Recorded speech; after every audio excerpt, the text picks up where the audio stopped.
하나님의 음성에 대해 말할 때 많은 분들이 이렇게 생각합니다.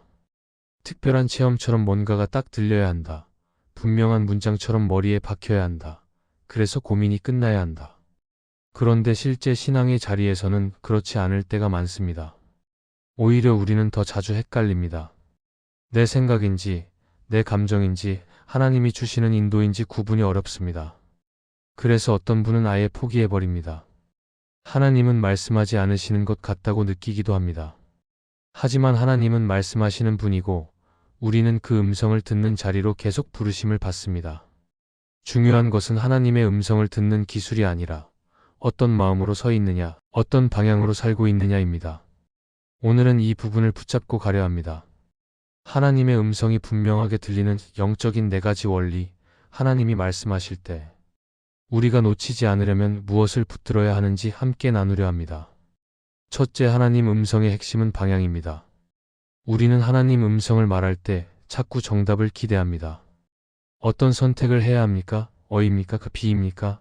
오른쪽입니까? 그 왼쪽입니까? 그래서 결론을 빨리 받고 싶어 합니다. 물론 하나님이 분명하게 길을 보여주실 때도 있습니다. 그런데 많은 경우 하나님이 먼저 주시는 것은 정답이 아니라 방향입니다. 이 방향은 아주 단순합니다. 하나님께 더 가까이 가는가? 아니면 하나님에서 멀어지는가? 사랑으로 가는가? 아니면 자기 중심으로 가는가? 거룩으로 가는가? 아니면 타협으로 가는가? 하나님 음성의 핵심은 이런 방향을 붙드는 것입니다. 그래서 하나님 음성을 듣는다는 것은 내 인생의 내비게이션이 어디로 향하고 있는지 확인하는 것과 비슷합니다. 내비게이션은 출발할 때부터 모든 길의 상세한 장면을 한 번에 보여주지 않습니다. 대신 큰 방향을 잡아주고 한 걸음 한 걸음 갈 때마다 다음 길을 알려줍니다. 신앙도 그렇습니다. 하나님은 종종 내일의 모든 정보를 한 번에 주지 않습니다. 왜냐하면 우리는 정보를 받으면 하나님을 신뢰하기보다 정보를 의지하기 쉬운 사람이기 때문입니다. 그래서 하나님은 먼저 방향을 주시고 우리가 그 방향으로 걸을 때 필요한 만큼 다음을 열어주실 때가 많습니다. 성경을 보면 하나님이 사람을 부르실 때 이 방식이 자주 나타납니다. 창세기 12장에서 아브라함은 하나님의 부르심을 받습니다. 그때 하나님은 모든 지도를 자세히 펼쳐주지 않습니다. 어디로 가는지, 언제 도착하는지, 중간에 무슨 일이 있는지 다 설명하지 않습니다. 다만 한 가지를 말씀하십니다. 내가 내게 보여줄 땅으로 가라. 이것이 방향입니다. 아브라함은 정답을 들은 사람이 아니라 방향을 받은 사람입니다. 그리고 그 방향을 붙들고 한 걸음씩 걸을 때 하나님이 필요한 것을 그때그때 알려주셨습니다. 결국 믿음은 정보를 소유하는 것이 아니라 방향을 붙드는 것입니다. 그래서 우리가 하나님의 음성을 듣고 싶다면 먼저 질문이 바뀌어야 합니다. 이것이 맞습니까? 틀립니까? 만 묻지 말고 이것이 하나님께 가까이 가는 길입니까? 를 먼저 물어야 합니다. 내가 지금 하려는 선택이 내 자존심을 키우는지 아니면 겸손을 키우는지 보셔야 합니다. 내가 지금 하려는 선택이 사랑을 키우는지 아니면 사람을 이용하게 만드는지 보셔야 합니다. 내가 지금 하려는 선택이 하나님께 기도하게 만드는지 아니면 기도 없이도 살 수 있을 것 같게 만드는지 보셔야 합니다. 방향을 보면 많은 것이 정리됩니다. 사실 우리는 정답을 알고 싶어 하지만 정답보다 더 중요한 것은 방향입니다. 정답 같아 보여도 방향이 틀리면 결국 멀어집니다. 반대로 방향이 맞으면 속도가 느려도 결국 도착합니다. 또 방향은 마음의 자세를 바꿉니다. 정답만 찾는 마음은 조급해지기 쉽습니다. 빨리 결론을 내고 싶고 빨리 불안을 끝내고 싶습니다. 그래서 내 감정이 하나님의 음성처럼 들릴 때가 있습니다. 반면 방향을 붙드는 마음은 조금 더 차분해집니다. 하나님, 저는 사랑의 방향으로 가겠습니다. 하나님, 저는 거룩의 방향으로 가겠습니다. 하나님, 저는 정직의 방향으로 가겠습니다. 이렇게 방향을 붙들면 당장 모든 문제가 풀리지 않아도 내 발이 어디로 가야 하는지는 분명해집니다. 이때 하나님 음성은 더 선명해집니다. 왜냐하면 하나님은 혼란으로 이끄는 분이 아니라 빛으로 이끄는 분이기 때문입니다. 그렇다고 방향만 말하고 결론은 상관없다는 뜻이 아닙니다. 방향이 분명하면 결론도 안전해진다는 뜻입니다. 방향이 하나님께 가까이 가는 쪽으로 잡혀 있으면 선택의 범위가 좁혀집니다. 내가 할 수 있는 선택 중에서 하나님이 기뻐하시는 결이 무엇인지 더 잘 보입니다. 반대로 방향이 자기 중심으로 잡혀 있으면 아무리 기도해도 결론이 왜곡될 수 있습니다. 그래서 하나님 음성을 듣는 첫 걸음은 큰 방향을 다시 붙드는 것입니다. 내 삶이 하나님께로 향하고 있는지, 예수님의 길을 따라가고 있는지, 내 마음이 사랑과 거룩으로 움직이고 있는지 그것을 먼저 점검하셔야 합니다. 오늘도 하나님은 우리에게 방향을 주십니다. 정확한 정보보다 더 안전한 방향을 주십니다. 그래서 우리에게 필요한 기도는 이것일 수 있습니다. 하나님, 제가 정답만 찾느라 조급해졌습니다. 하나님, 제 마음의 방향을 다시 잡아주세요.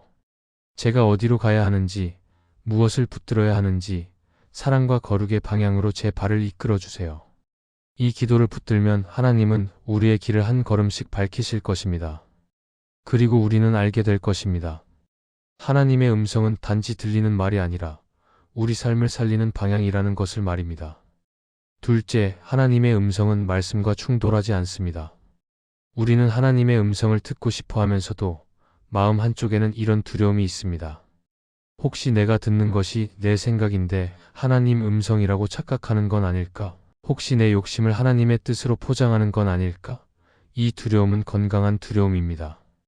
왜냐하면 하나님 음성은 내 기분이나 내 욕심보다 훨씬 더 안전하고 더 거룩한 방향으로 이끄는 것이기 때문입니다. 그래서 하나님은 우리에게 분명한 기준을 주셨습니다. 그 기준이 말씀입니다. 하나님이 주시는 인도는 언제나 말씀의 결을 따라갑니다. 아무리 강한 확신이 있어도, 아무리 마음이 뜨거워도 말씀과 충돌한다면 그것은 다시 점검해야 합니다. 왜냐하면 하나님은 자신과 싸우지 않는 분입니다. 하나님은 말씀으로 말씀을 부정하지 않습니다. 하나님이 오늘 나에게 말씀하셨다고 느낀 내용이 성경이 이미 가르치는 사랑과 거룩과 정직과 겸손을 무너뜨린다면 그 음성은 하나님에게서 온 것이 아닐 가능성이 큽니다. 예를 들어 하나님이 나에게 용서하지 말라고 하셨다. 하나님이 나에게 거짓말해도 된다고 하셨다. 하나님이 나에게 사람을 속여도 된다고 하셨다. 이런 방향은 말씀과 정면으로 부딪힙니다. 그러면 아무리 마음속에 확신이 있어도 그 확신을 믿으면 안 됩니다. 하나님 음성의 진짜 특징은 말씀의 길을 더 깊게 걷게 만드는 것입니다. 그래서 하나님의 음성을 듣는 사람은 감정만 따라가지 않습니다. 성경을 기준으로 걸러봅니다. 내 마음에 떠오른 생각이 말씀의 방향과 같은지 확인합니다. 이 과정이 없으면 우리는 쉽게 속을 수 있습니다. 특히 마음이 급할 때, 상처가 클 때, 두려움이 많을 때, 내 감정은 너무 큰 소리로 말합니다. 그때 감정은 마치 하나님 음성처럼 들릴 수 있습니다. 그런데 말씀은 감정보다 더 차분하고 더 정확합니다. 말씀은 내 마음이 흔들려도 흔들리지 않습니다. 그래서 하나님은 우리에게 말씀을 주셨습니다. 말씀은 하나님의 음성을 가르는 기준이 됩니다. 예수님도 이 원리를 보여주십니다. 마태복음 4장에서 예수님이 시험을 받으실 때 사탄은 성경 구절을 가져와서 예수님을 흔듭니다. 여기서 중요한 것은 사탄도 말씀을 사용할 수 있다는 사실입니다. 하지만 사탄은 말씀의 뜻을 비틀어서 자기 목적에 맞게 끼워 넣습니다. 예수님은 그 유혹 앞에서 한 가지를 붙드십니다. 하나님 말씀의 전체 방향입니다. 그래서 예수님은 말씀을 더 크게 붙들고 말씀으로 말씀을 바로잡으십니다. 결국 예수님은 자신의 감정이나 상황이 아니라 말씀의 기준 위에서 서십니다. 이것이 하나님의 음성을 분별하는 태도입니다. 단편적인 느낌이 아니라 말씀의 전체 결로 분별하는 것입니다. 그렇다면 우리는 실제로 어떻게 적용할 수 있을까요? 먼저 하나님께서 이미 분명히 말씀하신 부분을 지키셔야 합니다. 하나님 음성을 듣고 싶다고 하면서 이미 아는 말씀을 무시하면 귀가 둔해지기 쉽습니다. 용서하라는 말씀을 알면서도 미루고, 정직하라는 말씀을 알면서도 타협하고, 사랑하라는 말씀을 알면서도 외면하면 그 상태에서 새로운 인도를 구해도 선명해지기 어렵습니다. 하나님은 큰 신호를 주기 전에 먼저 기본을 붙들게 하실 때가 많습니다. 그래서 작은 순종이 귀를 엽니다. 이미 받은 말씀을 지킬 때 다음 음성이 더 안전하게 들립니다. 또 말씀은 우리를 보호합니다. 어떤 결정 앞에서 마음이 흔들릴 때 말씀은 나를 제자리로 돌려놓습니다. 지금 내가 원하는 것이 하나님 뜻인지 내 욕심인지 혼란스러울 때 말씀은 방향을 잡아줍니다. 특히 말씀은 내게 불편한 방향을 자주 가르칩니다. 자존심을 내려놓으라고 하고 원수를 사랑하라고 하고 낮아지라고 합니다. 그런데 하나님 음성도 이런 결을 갖고 있습니다. 하나님은 내 자아를 키우기보다 예수님을 닮게 하십니다. 그래서 내가 듣는 음성이 내 자아를 더 크게 만들고 사람을 무시하게 만들고 죄를 가볍게 만들고 거룩을 내려놓게 만든다면 그건 하나님 음성이 아닐 수 있습니다. 반대로 그 음성이 나를 더 겸손하게 만들고 더 정직하게 만들고 더 사랑하게 만들고 더 기도하게 만든다면 말씀과 같은 방향일 가능성이 큽니다. 그러니 하나님의 음성을 더 분명히 듣고 싶다면 말씀을 더 가까이 하셔야 합니다. 말씀을 많이 아는 것만이 목표가 아닙니다. 말씀 앞에서 내 마음을 정직하게 세우는 것이 목표입니다. 하나님, 제 마음은 흔들립니다. 그런데 말씀은 흔들리지 않습니다. 제 생각은 자주 틀립니다. 그런데 말씀은 길입니다. 이 고백을 붙들고 말씀을 기준으로 들으시면 하나님의 음성은 더 안전하고 더 분명해질 것입니다. 그리고 결국 우리는 알게 될 것입니다. 하나님은 감정의 소리로 우리를 이끄는 분이 아니라 말씀의 빛으로 우리를 인도하시는 분이라는 것을 말입니다. 셋째, 하나님 음성을 듣는 사람은 자신의 확신을 과시하지 않습니다. 우리는 하나님 음성을 말할 때 자꾸 확신을 크게 만들고 싶어 합니다. 하나님이 내게 이렇게 말씀하셨으니 더 이상 고민할 필요 없다. 나는 이미 결론이 났다. 그래서 다른 말은 들을 필요가 없다. 이런 식으로 마음이 굳어질 때가 있습니다. 그런데 이상하게도 하나님을 더 깊이 알고 하나님을 더 두려워하는 사람일수록 말이 조심스러워집니다. 하나님이 크신 분이라는 것을 알기 때문입니다. 그리고 내가 연약한 사람이라는 것도 알기 때문입니다. 내가 듣는다고 생각한 것이 사실은 내 감정일 수도 있고 내 상처의 반응일 수도 있고 내 욕심이 섞인 소리일 수도 있다는 것을 알기 때문에 쉽게 크게 말하지 않습니다. 오히려 마음을 낮추고 하나님 앞에서 다시 확인하려고 합니다. 이것이 하나님 음성을 분명하게 듣는 중요한 태도입니다. 왜 확신을 과시하게 될까요? 대부분은 불안 때문입니다. 내가 지금 선택하는 길이 맞는지 확신이 흔들리니까 그 흔들림을 덮기 위해 더 크게 말하고 싶어집니다. 또 어떤 때는 인정 욕구가 작동합니다. 내가 옳았다는 말을 듣고 싶고 내 결정이 존중받길 원하니까 하나님의 이름을 앞에 세우고 싶어집니다. 그런데 그 순간 하나님 음성은 위로가 아니라 무기가 됩니다. 하나님을 내 편으로 세워서 사람을 설득하는 도구가 되고 내 결정을 지키는 방패가 됩니다. 이것은 정말 조심해야 합니다. 하나님은 누군가의 편을 들어서 다른 사람을 눌러주기 위해 존재하시는 분이 아닙니다. 하나님은 진리로 우리를 살리시는 분이고 그 진리는 언제나 사랑과 함께 갑니다. 그래서 하나님 음성을 말할수록 우리의 태도는 더 부드러워져야 합니다. 확신이 커질수록 더 겸손해져야 합니다. 성경에서도 이런 위험을 볼 수 있습니다. 사무엘상 15장에서 사울은 자신이 하나님께 순종했다고 말합니다. 겉으로는 제사도 드리고 하나님께 드릴 것을 남겼다고 설명합니다. 그런데 하나님이 보신 것은 겉모양이 아니라 중심이었습니다. 사울의 중심에는 하나님보다 사람의 시선이 컸고 순종보다 자기 합리화가 컸습니다. 사울은 자신이 옳다고 주장했지만 결국 그 확신은 하나님께서 기뻐하시는 확신이 아니었습니다. 이 장면은 우리에게 이렇게 말해줍니다. 하나님을 말하는 입술이 있어도 마음은 얼마든지 자기 중심이 될 수 있다는 것입니다. 그러니 하나님 음성을 말할수록 내 마음이 누구를 향하고 있는지 더 살피셔야 합니다. 그렇다면 겸손은 무엇입니까? 겸손은 확신이 없다는 뜻이 아닙니다. 겸손은 내 확신을 하나님 앞에서 계속 다루는 태도입니다. 하나님께 받은 것이라고 믿는다면 더 말씀으로 비춰봅니다. 내 확신이 말씀의 결과 같은지 확인합니다. 내 확신이 사람을 살리는지 아니면 사람을 누르는지 살펴봅니다. 그리고 공동체 안에서 검증합니다. 하나님은 혼자만 아는 비밀로 우리를 이끄실 때도 있지만 대부분은 공동체 안에서 지혜를 주시고 서로를 통해 안전하게 하십니다. 그래서 하나님 음성을 진짜로 붙든 사람은 혼자 확정하고 밀어붙이기보다 기도하면서 열어둡니다. 하나님, 제 마음이 섞였으면 정리해 주세요. 하나님, 제가 잘못 들었다면 멈추게 해주세요. 하나님, 제가 조급하면 속도를 늦추게 해주세요. 이런 기도는 우리를 더 선명한 자리로 이끕니다. 그리고 하나님 음성을 듣는 사람은 자신의 확신으로 사람을 평가하지 않습니다. 내 결론과 다르다고 해서 상대가 믿음이 없다고 말하지 않습니다. 내 확신을 받아들이지 않는다고 해서 그 사람을 정죄하지 않습니다. 오히려 기다릴 줄 압니다. 왜냐하면 하나님이 사람을 움직이는 방식이 강요가 아니라 설득과 인도라는 것을 알기 때문입니다. 하나님은 마음을 부드럽게 만드시고 때로는 시간을 사용하십니다. 그래서 하나님 음성을 들었다고 말하는 사람이 더 조급하고 더 공격적이라면 그 태도부터 점검해야 합니다. 하나님이 주시는 인도는 사람을 몰아붙이는 인도가 아니라 사람을 살리는 인도이기 때문입니다. 또 하나 중요한 기준이 있습니다. 열매입니다. 진짜 하나님 음성을 듣고 따르는 사람에게서는 시간이 지날수록 열매가 나타납니다. 겸손의 열매가 생기고 온유의 열매가 생기고 말이 부드러워지고 판단이 줄어들고 사랑이 자랍니다.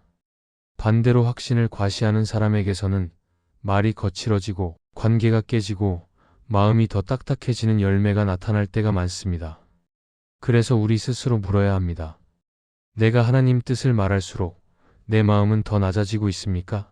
아니면 더 높아지고 있습니까? 내가 하나님 뜻을 말할수록 내 말은 더 부드러워지고 있습니까? 아니면 더 날카로워지고 있습니까? 내가 하나님 뜻을 말할수록 사람들은 더 살아납니까? 아니면 더 눌립니까? 이 질문은 우리를 안전하게 합니다. 결국 하나님 음성을 분명하게 듣는 길은 큰 소리로 확신을 외치는 길이 아니라 하나님 앞에서 더 낮아지는 길입니다. 하나님을 진짜로 두려워하는 사람은 쉽게 과시하지 않습니다. 오히려 조용히 붙듭니다. 그리고 하나님께 맡깁니다. 하나님이 필요하면 길을 더 밝혀주실 것이고 하나님이 아니라면 멈추게 하실 것이라는 믿음으로 겸손하게 걸어갑니다. 이 태도가 우리를 지키고 이 태도가 우리의 귀를 더 맑게 해줄 것입니다. 하나님은 교만한 확신의 귀를 열어주기보다 겸손히 듣는 마음의 길을 보여주시는 분이기 때문입니다. 넷째, 결과를 정하지 말아야 하나님의 음성이 들립니다. 우리는 하나님 음성을 듣고 싶다고 말하면서도 마음속에는 이미 결론을 정해놓고 있을 때가 많습니다. 하나님, 이 길로 가게 해주세요. 이 사람은 꼭 바뀌게 해주세요. 이 문제는 이 방식으로 풀리게 해주세요. 이렇게 결과를 먼저 붙들고 기도합니다. 그러면 사실상 하나님의 음성을 듣는 것이 아니라 내가 정한 결론에 하나님이 도장 찍어주시길 바라는 마음이 되기 쉽습니다. 그 상태에서는 하나님이 말씀하셔도 잘 안 들립니다. 왜냐하면 내 마음이 이미 시끄럽기 때문입니다.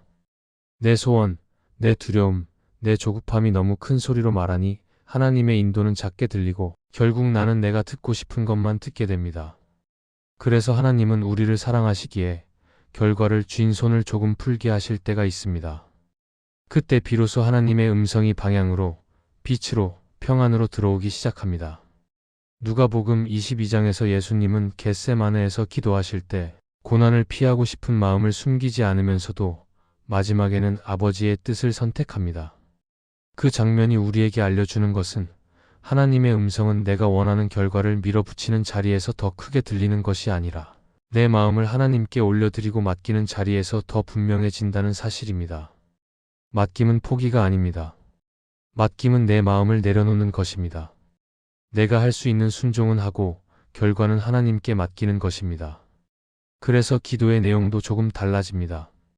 하나님, 이 일이 이렇게만 되면 좋겠습니다가 아니라 하나님, 제가 이 일을 통해 어떤 사람이 되어야 합니까? 하나님, 제가 무엇을 붙들어야 합니까? 하나님, 제가 사랑과 거룩의 방향을 잃지 않게 해주세요. 이런 기도가 됩니다. 이 기도는 결과를 정하는 기도가 아니라 하나님께 길을 여는 기도입니다.